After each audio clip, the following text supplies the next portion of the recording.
Samatha es imprescindible. ¿Por qué? Porque ordena nuestra mente. Obligamos a nuestra mente a estar fija o observando sobre un punto en vez de estar perdida. Aquietamos la mente, nos liberamos de la mente ruidosa, de la mente descentrada, etcétera, etcétera. Si establecemos distancia con el pensamiento, cuanta más distancia, menos capacidad tiene el pensamiento de influir. Si un coche pasa a 1 kilómetro, ¿qué peligro sentimos? Ninguno. Si nos roza el pantalón, mucho. Cuanto más apegados estemos al pensamiento, más dificultad tendremos.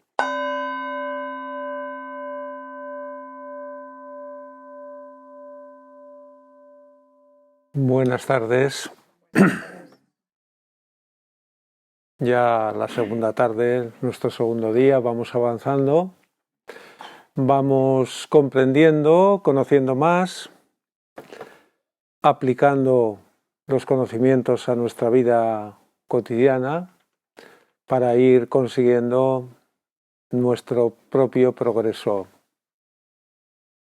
Esta mañana hemos hablado de la concentración, un movimiento importantísimo, imprescindible en el yoga del conocimiento, porque a través de la concentración, de la fijación de nuestra mente y de nuestra voluntad, de todo el ser sobre un objetivo, veíamos cómo este objetivo puede empezar o, de hecho, se manifiesta a nosotros y logramos conocerlo y poseerlo. Veíamos también que la mente tiene la dificultad para la concentración y para casi todo lo que hace en su propia impureza. Una mente que está poco habituada al centramiento, que está muy saltarina, que actúa bajo el imperio o la autoridad del deseo, una mente muy subordinada a los sentidos, que es incapaz de tratar de percibir lo que detrás de los sentidos puede ser una realidad que la superficie oculta. Veíamos también la utilidad de la idea o del pensamiento o del símbolo o de la forma para llegar a la concentración sobre o de la que esa idea, esa forma, ese pensamiento nos dan noticia. Es decir, una idea expresa una realidad.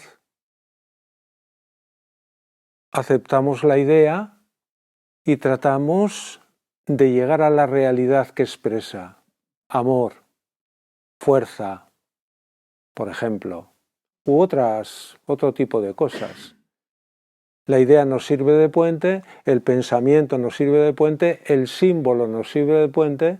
Por ejemplo, vemos una foto de la madre de Sri Aurobindo o un símbolo, el Om, y nos servimos de ese símbolo para llegar a lo que el símbolo está expresando.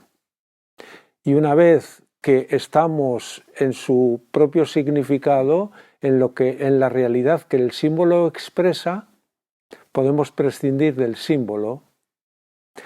Una concentración en su nivel máximo traería consigo un samadhi, que es una especie de trance yógico, en el que, por ejemplo, si estamos concentrados en el amor divino, nuestra propia personalidad, por así decirlo, se disuelve en ese amor divino. Si estamos concentrados en la divinidad como silencio, como inmovilidad, en su pureza, nuestro ser se disuelve. No es que desaparezca. Para el objetivo propio de la concentración se disuelve. Ya no somos la persona que se concentra, sino la propia realidad, nos convertimos en la propia realidad en la que nos estamos concentrando. Esto, el samadhi, es en lo que somos, pero cuando nos referimos a algo exterior, está dentro de nosotros, pero también está por encima de nosotros. Cuando logramos concentrarnos en esos aspectos de la divinidad, nos disolvemos en ellos y se produce una unión que es el cenit, el punto máximo de la concentración, un samadhi. También puede haber un samadhi interior cuando nos interiorizamos, de tal manera que quedamos como poseídos, como atrapados por el interior, e incluso podríamos decir que para liberarnos de esa dulce cadena tendríamos que hacer un movimiento violento para volver al exterior. Existe también una suerte de samadhi interior, porque la concentración intensa en el interior absorbe nuestro propio ser y quedamos ahí. Entonces, bueno, como colofón a lo que esta mañana hemos visto, estos aspectos, y después para preparar la mente para una concentración efectiva, samatha es imprescindible. El ejercicio que todos los días realizamos y que yo tengo la fe absoluta en todos nosotros, vosotras, vosotros, de que no va a ser un ejercicio automático, sino que cada vez que hacemos samatha renovamos nuestra energía, el espíritu con que lo hacemos, la intensidad y el objetivo. Samatha es imprescindible. ¿Por qué? Porque ordena nuestra mente. Obligamos a nuestra mente a estar fija o observando sobre un punto en vez de estar perdida. Aquietamos la mente. La liberamos o nos liberamos de la mente ruidosa, de la mente descentrada, etcétera, etcétera. El Sri Aurobindo, y de esto hemos hablado, expresa dos métodos en samatha que yo a veces recuerdo, no en todos los retiros, pero a veces recuerdo. Uno es el que practicamos, el que normalmente, que yo sepa, se practica en el budismo, observación consciente de la mente, dejando pasar los pensamientos sin intervenir en ellos, pero evitando que los pensamientos nos entren, evitando que el purusa, el testigo consciente, se mezcle con los pensamientos. Mantenemos una distancia, la creamos y la mantenemos. Y así la mente se va aquietando, va perdiendo también, cuanta más distancia establecemos con los pensamientos, más influencia restamos a los pensamientos sobre nosotros. Cuando estamos mezclados en los pensamientos puede haber pensamientos inocuos, quiero decir que todo es ruido y todo es basurilla en nuestra mente, pero puede haber pensamientos realmente que provoquen emociones que nos acechen, que nos hagan daño, que acaben en una obsesión, por ejemplo. Si establecemos distancia con el pensamiento, cuanta más distancia, menos capacidad tiene el pensamiento de influir. Si un coche pasa a 1 kilómetro, ¿qué peligro sentimos? Ninguno. Si nos roza el pantalón, mucho. Cuanto más apegados estemos al pensamiento, más dificultad tendremos. Esta es la forma, creo que más habitual, por lo menos de lo que yo sé en el budismo, de practicar samatha.